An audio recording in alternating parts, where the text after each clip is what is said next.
우리가 이제 아까 그 성전 이야기를 하다가요, 밥을 먹게 됐었는데요. 예, 성전 이야기를 좀 더 해드리도록 하겠습니다. 예, 하나님의 뜻에 따라 결국 솔로몬이 성전을 짓게 됐거든요. 성전 건축은 솔로몬이 왕이 되고 4년째 되던 해에 시작을 했어요. 그래가지고 7년 만에 완성이 됐어요. 솔로몬 4년차에 시작해서 7년 만에 완성이 됐어요. 성전이 다 완공이 되었을 때 기도해야 되잖아요. 이제 성전 봉헌 기도를 했어요. 그때 하나님의 임재가 거기 가득했어요. 여호와의 영광이 성전을 가득 채웠어요. 그 장면을 한번 보겠습니다. 역대하예요. 역대하 7장 1절과 2절. 대하 이렇게 됐겠죠. 대하. 솔로몬이 기도를 마치자 하늘에서 불이 내려와 번제물과 희생제물을 태웠고 여호와의 영광이 성전에 가득 찼습니다. 여호와의 영광이 성전에 가득 찼으므로 제사장들이 감히 그곳에 들어갈 수 없었습니다. 얼마나 영광이 가득한지 제사장이 들어갈 수 없을 정도로 그랬다는 거예요. 그럼 이제 하나님께서 반응을 하신 거잖아요. 왜 이렇게 하나님께서 좋아하셨을까요? 사실 뭐 하나님께서 어떤 건물이 생겼다고 내 집이다 좋아하시고 그러실 분은 아니신데, 그 백성들이, 그 사람들이 하나님을 만나기 위해서 그렇게 애를 쓰는 이것에 이렇게 기뻐하시는 거예요. 여러분은 오늘 이 자리가 어떤지 모르시겠지만 이런 모임들을 하나님께서 참 예뻐하시는 거예요. 그래서 기뻐하시는 거예요. 영광이 여기에 가득한 거예요. 그러니까 우리가 그거를 잘 못 보는 것이지 하나님께서 기뻐하시는 거예요. 그러나 이제 그 후 몇 세기에 걸쳐서 이제 성전은 침입자들에 의해서 황폐화되었고 성전의 보물들도 이제 침입자들에게 뺏겼습니다. 바벨론이 그 남유다 북이스라엘로 갈라졌을 때 북이스라엘은 먼저 망했고요. 이제 이스라엘의 반쪽만 남아있다가 그것이 바벨론이라는 민족에 의해서 결국 멸망하거든요. 그 멸망 즈음에서 에스겔이라는 선지자가 환상을 보게 되거든요. 아주 짧은 환상인데 한번 보겠습니다. 에스겔서의 10장 18절. 정사모님 대충 넘어가는 그런 문장이기도 한데요. 아주 중요한 부분이거든요. 에스겔서 10장 18절에요. 같이 읽어볼게요. 그때 여호와의 영이 성전 문턱에서 나와 그룹들 위에 멈춰 섰다. 이게 이제 무슨 의미인지 모르는 분들은 짧기도 하거니와 그냥 훅 지나가는 거예요. 근데 이게 이스라엘 역사에서는 엄청난 사건이에요. 이게 뭔 뜻이냐면요. 여호와의 영이, 그러니까 하나님의 임재가 성전 문턱에서, 거기 제일 중요한 단어는 나와요. 나와. 여호와의 임재는 성전 안에 있으셔야 되는데 나왔어요. 그래서 그룹들, 당시에 이제 그룹들이 하늘에 있었는데요. 거기 멈춰섰다라는 건요. 성전에서 여호와의 임재가 떠났다라는 거예요. 그러니까요, 그 성전이 의미가 있었다라는 것은 하나님의 임재가, 그러니까 하나님의 영이 거기 가득했기 때문에 그 성전이 의미가 있었던 건데 이게 떠난 거예요. 그럼 성전은 이제 더 이상 사실 성전이 아닌 거거든요. 근데 이렇게 임재가 딱 떠나자마자 그 성전이 바벨론에 의해서 결국 무너졌어요. 부서져 버렸습니다. 정말로 성전이 그 주전 586년에 완전히 파괴됐어요. 근데 이제 첫 번째 성전, 솔로몬 성전이 그래서 이런 식으로 파괴됐어요. 두 번째 성전은요, 이제 바벨론의 포로로 잡혀갔던 유대인들 중에 일부가 고국으로 돌아왔을 때 이런 사람이 있었어요. 스룹바벨. 이 스룹바벨이라는 사람에 의해서 이 사람이 중심이 되어가지고 솔로몬 성전 자리가 있던 자리, 근데 이미 이제 파괴된 자리잖아요. 그 자리에다가 다시 지었어요. 그걸 이제 우리가 스룹바벨 성전이다라고 얘기하는데요. 우리 아까도 보았었던 말씀인데 한 번만 더 보겠습니다. 에스라서 1장 1절. 여호와께서 예레미야의 입으로 하신 말씀을 이루기 위해 페르시아 왕 고레스 1년에 페르시아 왕 고레스 마음을 감동시키셔서 그가 온 나라에 칙령을 공포하고 공문을 보내게 하셨습니다. 페르시아 왕 고레스가 말한다. 하늘의 하나님 여호와께서 내게 세상에 온 나라를 주셨고 그분을 위해 유다의 예루살렘에 성전을 세울 임무를 주셨다. 이거 아까 읽은 거 기억나세요? 여기 이제 고레스 칙령이라는 건데요. 이 칙령이 선포된 게 이게 이제 기원전 538년이에요. 여기 보시면 이런 말이 있어요. 예레미야의 입으로 하신 말씀을 이루기 위해, 그러니까 예레미야 예언자를 통해서 어떤 예언을 하셨는데 그것을 이루기 위해서 이 페르시아 왕 고레스의 마음이 움직여져 가지고 그 바벨론 쪽에 잡혀와 있던, 그러니까 바벨론을 페르시아가 쳤어요. 그래서 바벨론 멸망시키고 그 바벨론 포로로 끌려왔던 그 이스라엘 백성들을 고레스가 보고는 그들을 돌려보낸 건데요. 그 돌려보낸 그 모든 것이 뭐 고레스가 착해서 그게 아니라 이게 다 하나님께서 이미 예언해 놓으신 거라는 거예요. 근데 특별히 그것을 예레미야를 통해서 예언을 하셨대요. 70년 만에 바벨론 포로가 돌아갈 것이다. 고국으로 돌아갈 것이다. 라는 예언을 예레미야를 통해서 하셨거든요. 이게 어디 나오냐면요. 예레미야서에 25장에 나와요. 성경이 전체가 다 연결되어 있다는 것을 지금 보고 있는 건데요. 예레미야서 25장 11절 12절 읽어보겠습니다. 이 온 땅이 황폐하게 되고 폐허가 될 것이다. 이 민족들이 70년 동안 바벨론 왕을 섬길 것이다. 그러나 70년이 다 되면 내가 바벨론 왕과 그 민족 갈대아 사람들의 땅을 그들의 죄악으로 인해 처벌할 것이다. 그러니까 처음에는요, 그 바벨론이 이들을 잡아갔지만 결국 12절에 보니까요, 70년이 다 되면 바벨론도 처벌을 받을 거래요. 그래서 오히려 그들이 페르시아한테 당하고 페르시아의 고레스 왕, 첫 번째 왕이 이스라엘 백성들한테 너희 고향으로 돌아가, 이렇게 하실 거라는 거예요. 그리고 나서 정말 그 시간이 도래했고 그렇게 역사가 다 진행되어 갔죠. 예레미야 선지자는요, 그 남유다의 백성이 70년 동안 포로 생활을 할 것이라고 예언했지만 그 후에 바벨론 제국 형벌을 받고 남유다 백성이 포로 생활에서 풀려나가지고 이제 새로운 시작을 하는, 이제 새로운 신앙 공동체가 될 것이라는 것까지 예언을 한 거예요. 그에 따라 페르시아 왕 고레스의 마음을 감동시키셔서 유대인들이 이제 예루살렘으로 돌아가기 시작을 했는데요. 고레스 이후에 이제 왕들이 뭐 다리오 왕이라는 게 있는데요. 다리오 왕도 고레스와 이제 같은 생각으로 같은 정책을 두어가지고, 그러니까 페르시아 왕들이 전체가요, 이스라엘이 예루살렘의 성전을 재건하는 걸 도와줬어요. 그래서 이제 그때 이제 재건된 성전이 바로 이 스룹바벨이 중심이 되었다 해가지고 스룹바벨 성전이라고 하고, 솔로몬 성전을 제1성전이라고 한다면 스룹바벨 성전을 제2성전이라고 그래요. 제3성전은 뭘까요? 없습니다. 아직은 지어지지 않았죠. 그래서 제1성전, 제2성전인데요. 답부터 말씀드리면 제3성전은 달리 지어질 거예요. 이 땅에 지어지지 않을 수도 있습니다. 이 스룹바벨 성전은 이 주전 6세기에 이제 완성이 됐는데, 이때 어떤 사람들은 기뻐했는데 어떤 사람들은 막 울었어요. 성전이 다시 생겼는데 왜 울었을까요? 맞아요.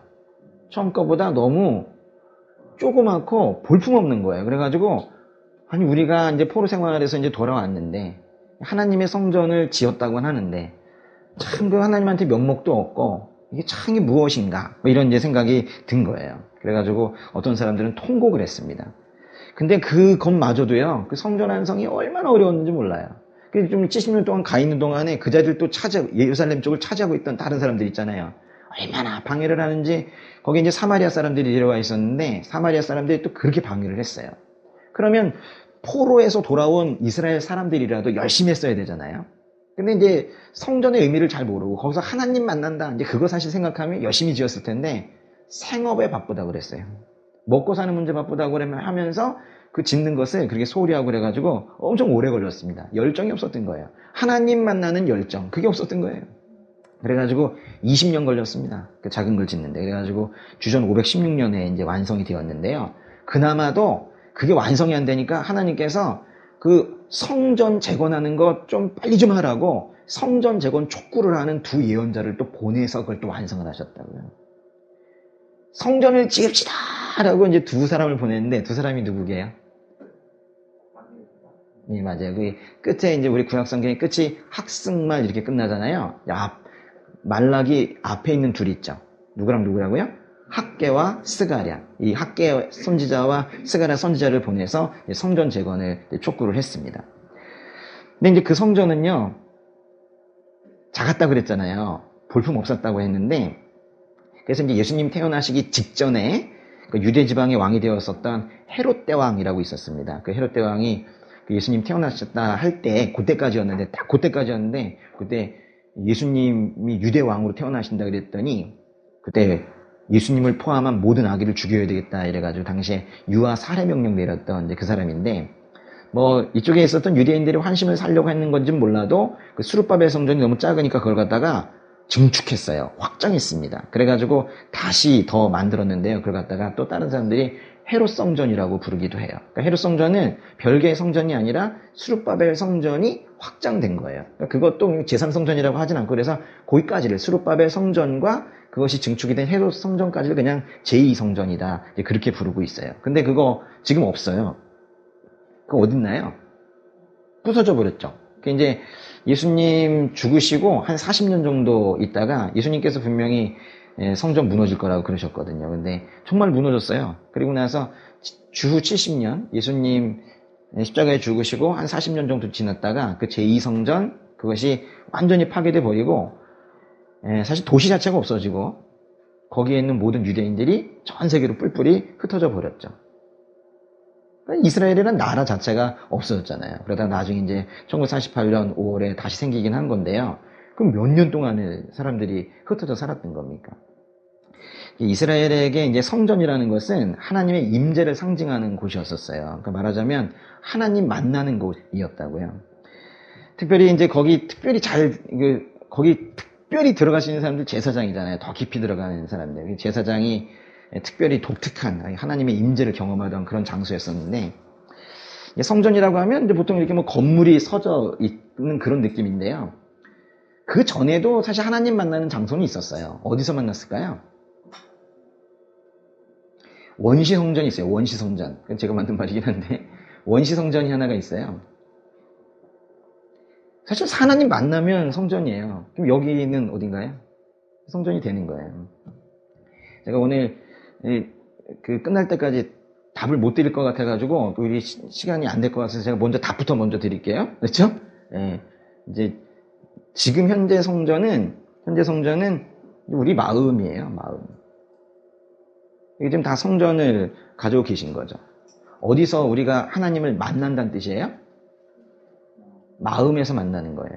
우리 마음에서 하나님을 만나는 거거든요. 그러니까 제1성전, 제2성전은 건물로 되어 있었는데 세 번째 성전은 그렇게 생기는 것이 아니고 우리 마음에서 만난다라는 거예요. 결론을 너무 빨리 말씀드렸네.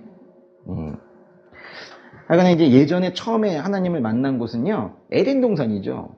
에덴 동산에서 아담이 하나님을 만났잖아요. 아주 직접적으로 대면했던 곳, 거기가 바로 에덴이었었는데요. 심지어 하나님과 함께 거닐었다 그랬잖아요.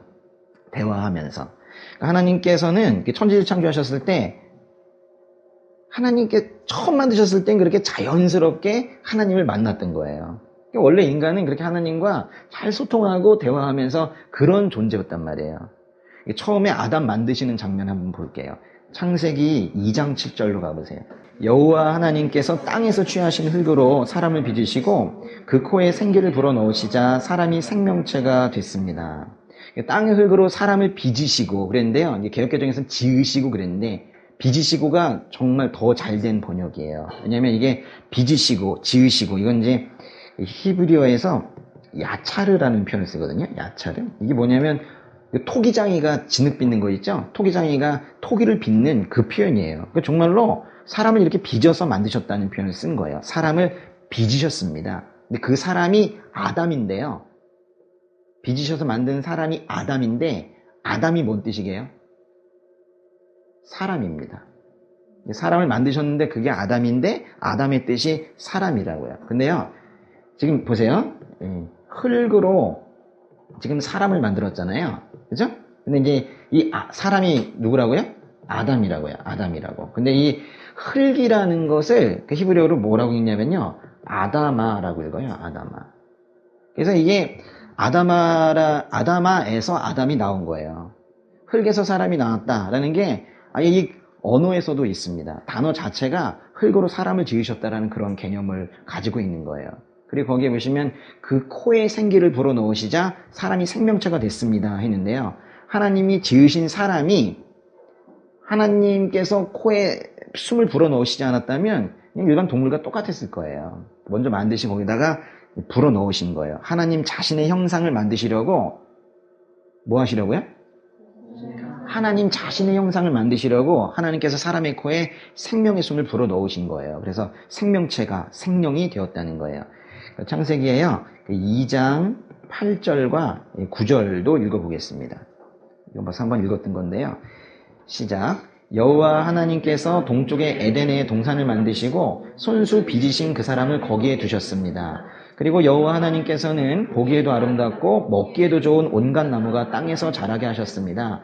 동산 한가운데는 생명나무가 있었고 선악을 알게 하는 나무도 있었습니다. 거기 보시면 동쪽에 에덴이라고 그랬는데요. 사실 동쪽에 에덴이라고 표현은 했지만은 에덴의 동쪽이란 뜻이에요. 이런 겁니다. 이게 에덴이 이만큼 있으면요, 에덴이 있으면 그쪽 동쪽에 동산이 하나가 이렇게 있다는 뜻이에요. 그러니까 에덴이 동산이 아니고 에덴의 동쪽에 하나의 동산이 있어요. 근데 우리가 그냥 에덴 동산 이렇게 부르는 거예요. 에덴이 뭔 뜻인가요? 즐겁다라는 뜻이에요. 즐거움, 또 기쁨, 뭐 이런 거예요. 즐거움, 기쁨. 그러니까 이게 즐거움의 동산, 기쁨의 동산이 있는 거예요. 동산이라고 번역된 히브리어가 간이라는 게 있는데요. 간. 이 동산이 간이에요. 간. 근데 이걸 갖다 헬라어로 바꾼 게 뭐냐면요, 파라데이소스라고 읽거든요. 히브리어로. 여기에서 나온 단어가 파라다이스예요. 우리가 얘기하는 파라다이스가 바로 에덴 동산 얘기하는 겁니다.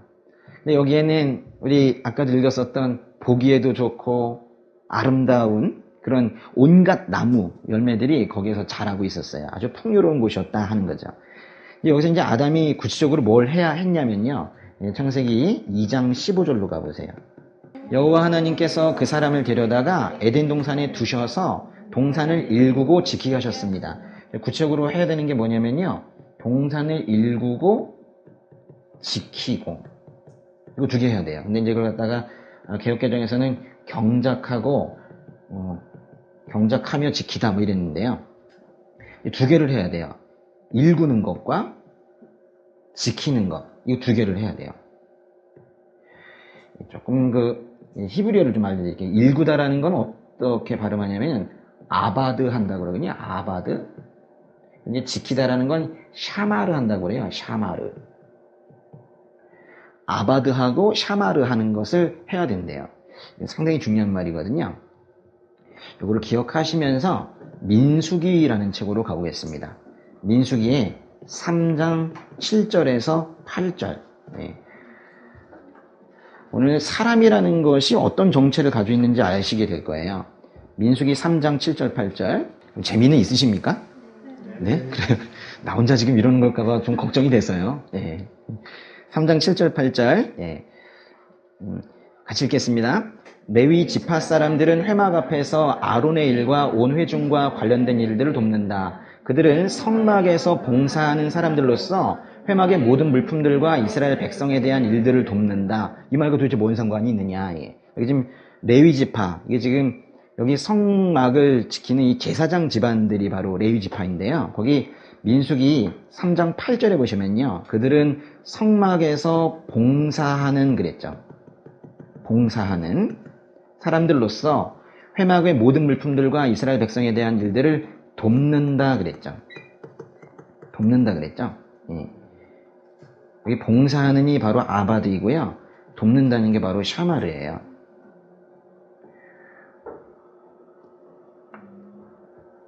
이 아바드와 샤마르는요, 구약 성경에 계속 같이 다녀요. 쌍이에요, 쌍. 그래서 이 두 단어는요, 팀인데, 이 구약에서 함께 나올 때는 항상 이런 뜻을 써요. 항상 이렇게 하나님을 섬기고, 즉 봉사하고, 그분의 또 말씀을 지키고,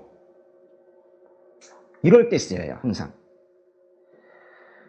그런데 그게 창세기 2장 15절에 아담이 아바드하고 샤마르 한다, 그렇게 된 거예요. 사실 이 아바드하고 샤마르 하는 거, 봉사하고 돕는 거, 뭐 일구고 지키는 거, 아바드 샤마르 이 말은요, 사실 그래서 제사 용어거든요. 요즘 식으로 따진다면 예배의 맥락에서 사용이 되는 예배 용어예요. 그러니까 하나님과의 만남의 장소 에덴에서 지금 아담에게 부여하신 그 일이 뭐냐면 아바드하고 샤마르 하는, 봉사하고 섬기고 지키는 이 일을 아담에게 맡겼다는 건데, 말하자면 아담이 이 세상에서 처음으로 제사장의 역할을 맡았다는 거예요. 첫사람인데 첫 제사장이래요. 사람을 왜 만드신 것 같아요? 사람을 만든 이유가 여기 나타나는 거예요. 사람이란 존재는 하나님과의 만남의 장소, 에덴이면 에덴, 성전이면 성전, 하나님과의 만남의 장소를 위해서 섬기고 지키고 하기 위해서 태어난 거예요. 이 사람이 왜 이 땅에 있는지에 대해서 지금 알려주고 있는 거예요. 첫 제사장 아담이 하나님과 거닐었던 에덴 동산, 이곳은 사실 솔로몬 성전보다도 더 먼저 있었던 하나님의 최초의 성전인 거예요. 그리고 아담은 그 성전을 지킨 최초의 제사장이었던 거예요. 그래서 여호와 하나님께서 그 사람을 데려다가 에덴 동산에 두셔서 동산을 일구고 지키게 하셨습니다. 이게 중요한 표현이에요. 창세기 2장 15절 다시 한번 가보세요. 거기서 하나 더 보셔야 될 부분이 있는데요. 창세기 2장 15절에 보시면은 어떤 표현이 있냐면, 여호와 하나님께서 그 사람을 데려다가 에덴 동산에 뭐라고 그러셨어요? 두셔서 그랬죠. 이것도 또 중요한 말인데요. 이 두셔서, 두시다, 두셔서.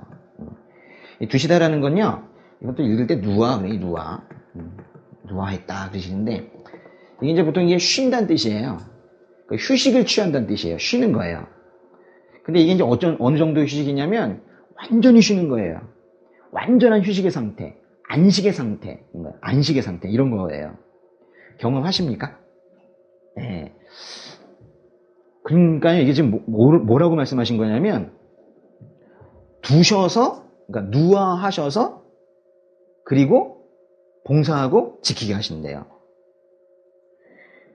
누아하신 상태로 아바드하고 샤마를 하게 하신대요. 이게 뭐냐면요, 일단 지킨다는 거는, 지킨다는 건 뭘까요?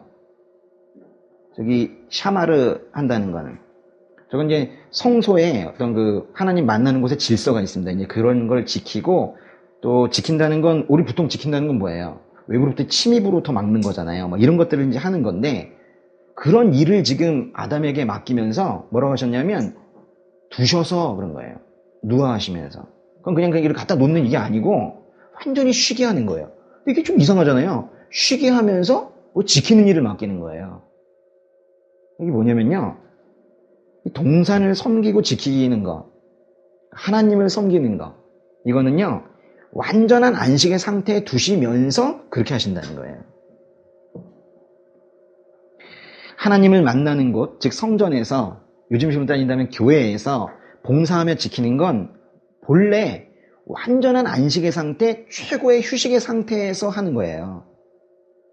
그러니까 만약 하나님 섬기면서, 요즘식으로 따지면 교회 사역하면서 힘들어 죽겠다고 이렇게 만약에 한다면 그건 좀 이상한 거예요. 그건 뭔가 죄로 오염된 자가 그 죄의 문제를 해결하지 못한 상태에서 하나님 섬기기 때문에 그런 거예요. 하나님을 섬길 때엔 다시 에덴 동산의 상태로 돌아가서 완전한 안식의 상태에서 섬겨야 돼요. 만약에 아니면 그만해야 돼요. 아주 짧은 말씀이었지만은 이 모든 우리 사역자들, 여러분 다 사역자입니다. 우리가 어떤 생각으로 하나님을 섬겨야 되는지 보여주는 거예요. 아니, 교회 봉사를 하다가 지치는 분들이 있단 말이에요. 그러니까 멈춰야 돼요. 더 이상 가면 안 돼요. 그건 하나님께서 전혀 기뻐하지 않으세요. 몸이 좀 피곤할 수는 있는데 그 조금 피곤한 거에 이만큼의 은혜를 부으시기 때문에 그냥 넘어가거든요. 사실 그래서 사는 거예요. 이게 힘을 그래서 주시는 거예요. 완전한 안식은 그 자체가 엄청난 내적인 힘을 가져오거든요.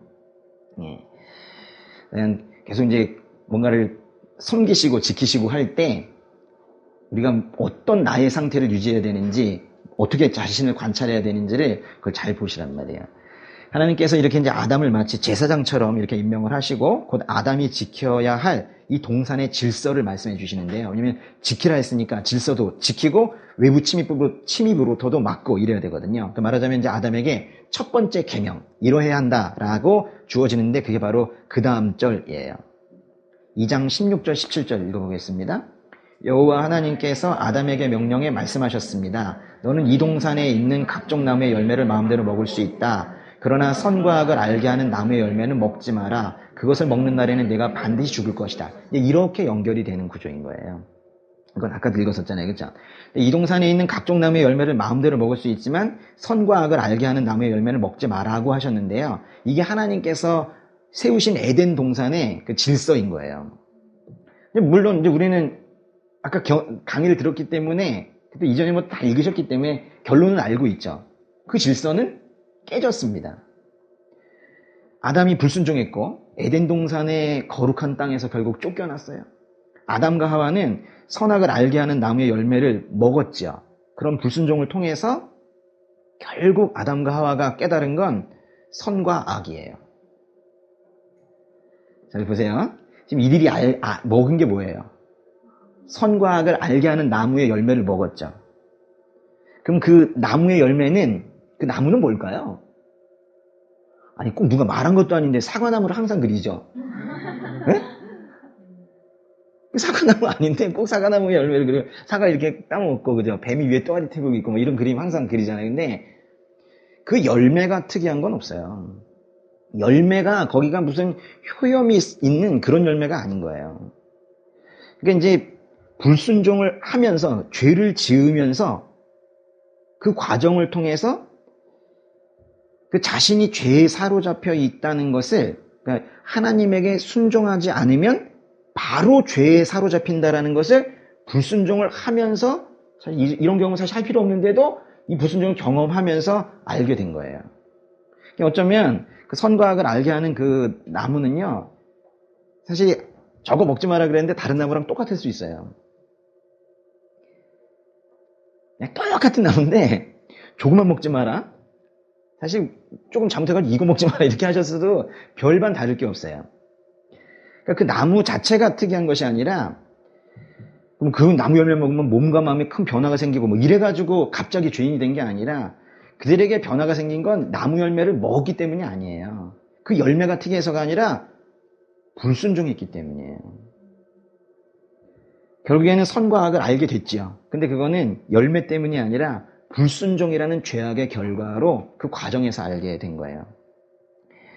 아담의 이 범죄는요, 아주 비열한 그 거짓말쟁이 뱀이 성소를 오염시키도록 그렇게 허용한 것이고, 또 하나님의 최초의 성전을 지키라는, 동산을 지키라는 그 사명을 실패한 겁니다.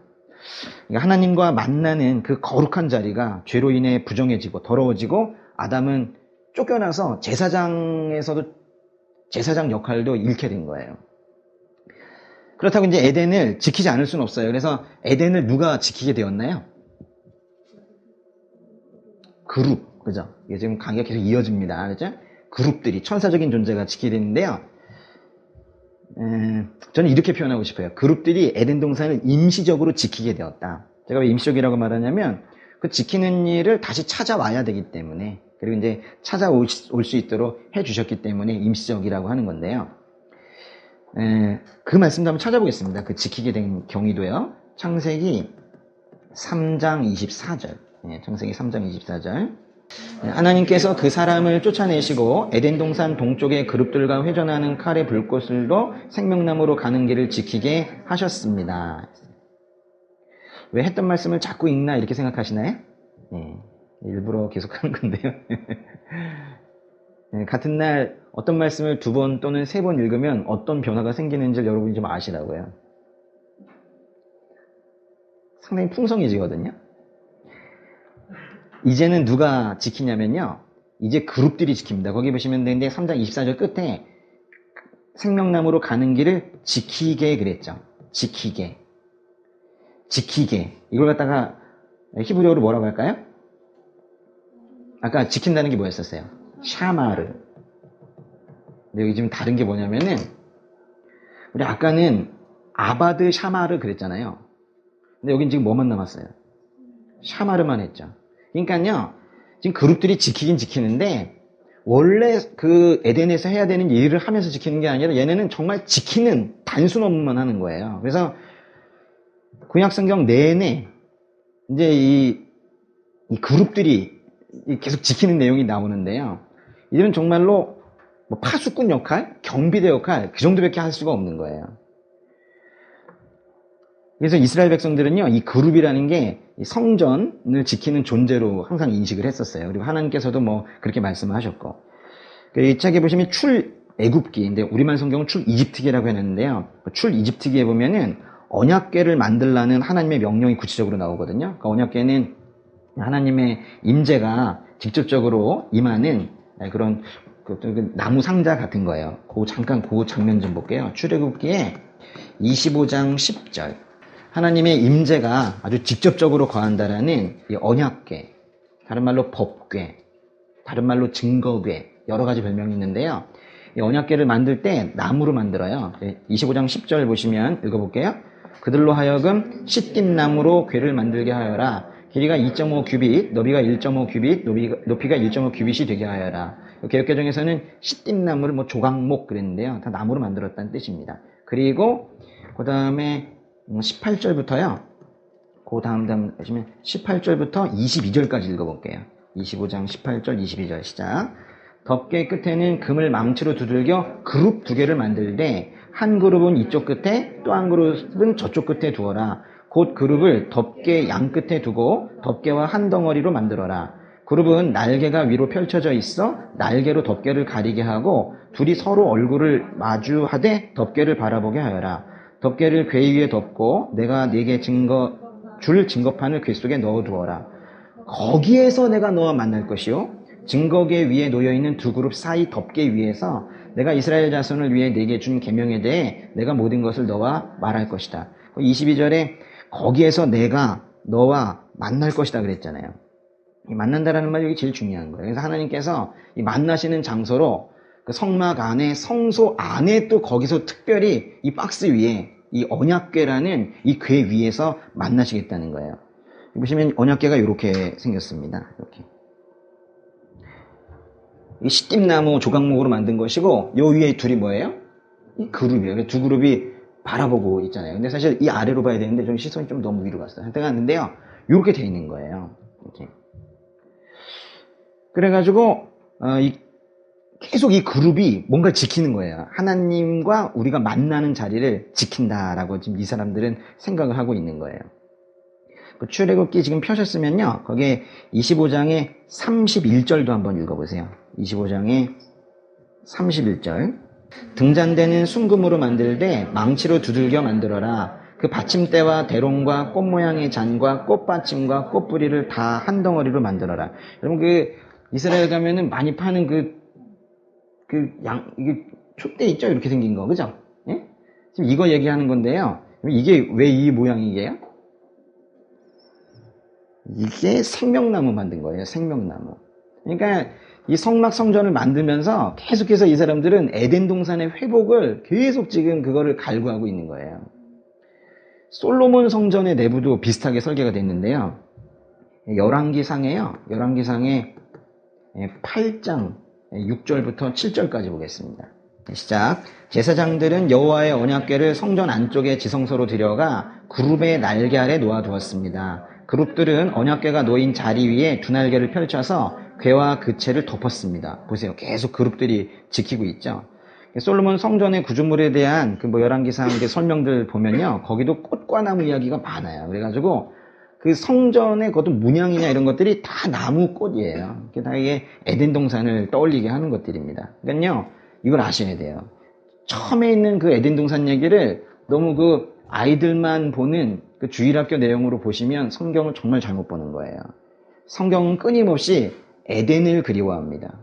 에덴 동산에서 하나님과 그렇게 대화하던 처음에 그것을 계속 그리워하는 거예요. 그래서 에덴을 회복하기를 아주 간절히 원하고 있어요.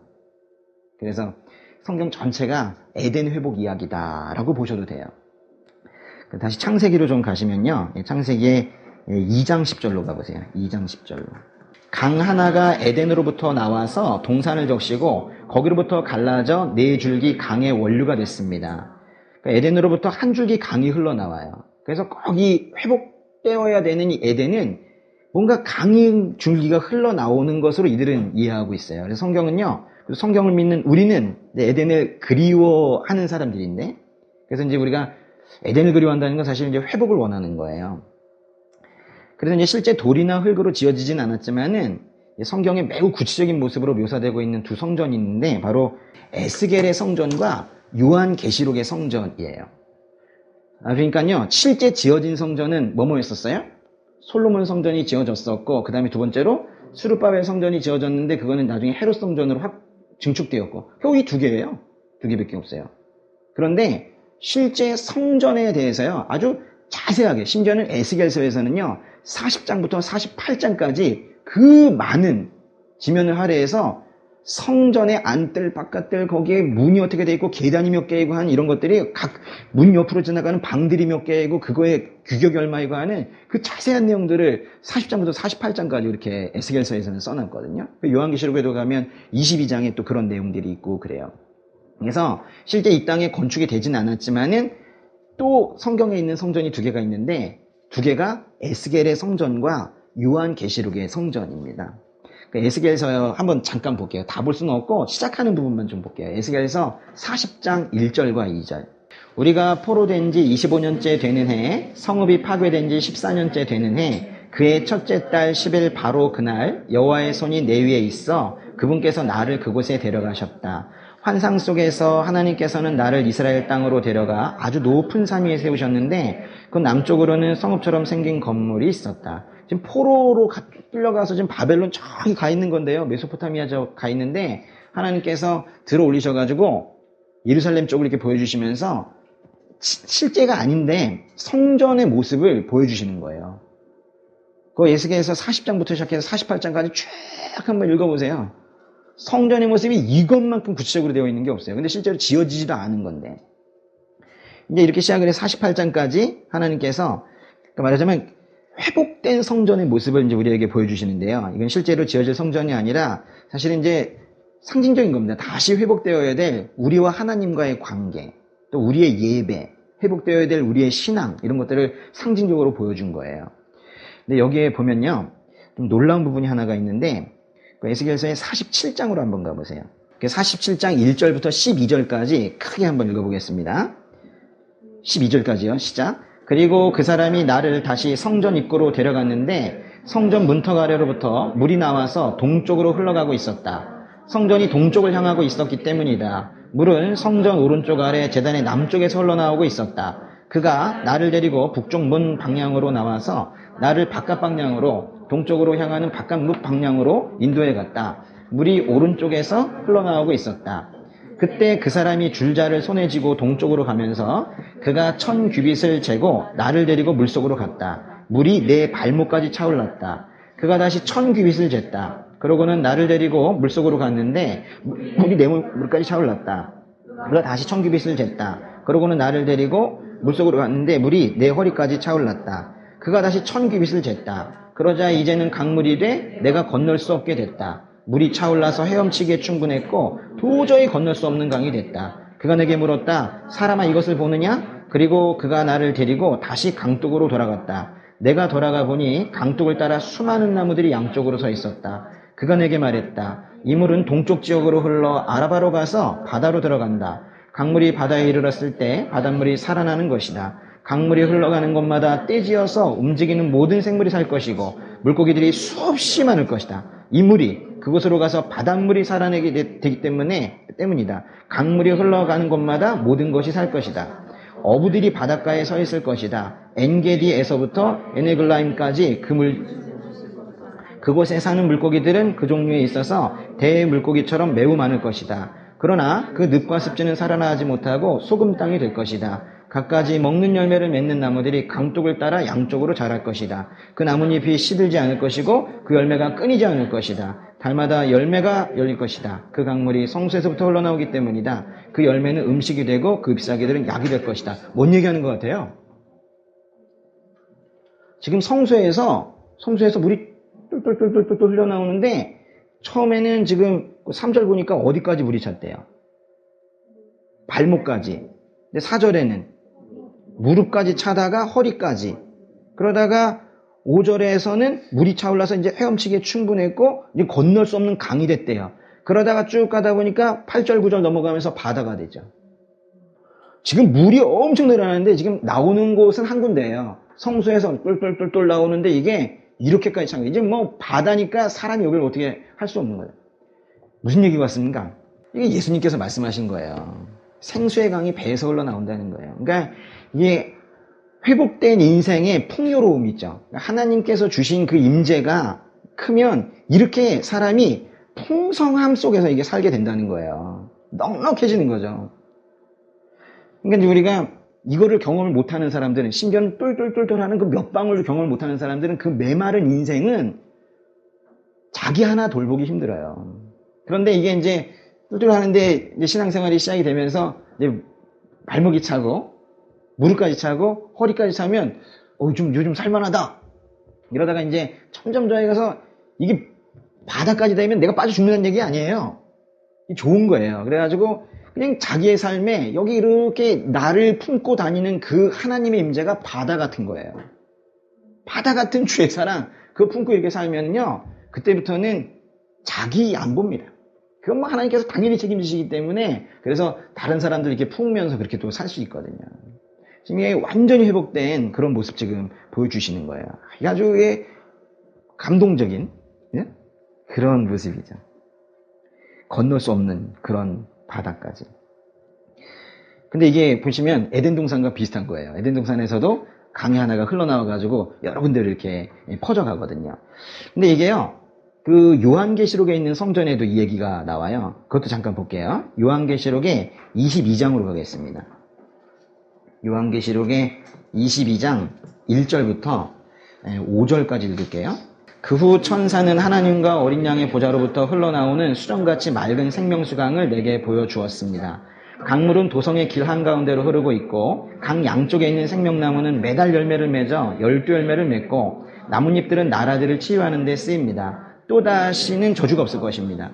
하나님과 어린 양의 보좌가 도성에 있고 그의 종들이 하나님을 섬길 것입니다. 그들은 하나님의 얼굴을 볼 것이며 그들의 이마에 하나님의 이름이 있을 것입니다. 다시는 밤이 없겠고 그들은 주 하나님께서 그들을 비추심으로 등불이나 햇빛이 필요하지 않을 것입니다. 그들은 영원히 통치할 것입니다. 이렇게 에스겔과 요한계시록의 이 종말론적인 이 성전에는요, 그 중심부로부터 흘러나오는 강들이 있어요. 지금 뭘 얘기하는 거예요? 아담이 하나님께 불순종한 이후 에덴을 지키는 것은 이제 그룹들이 이제 맡게 되었는데, 그것을 계속 거기 우리가 다시 가고 싶은 거예요. 그래서 이미 성경은 지금 계속해서 그 에덴을 회복하는 쪽으로 흘러가고 있다라는 거예요. 그런데 조금만 쉬었다 할게요.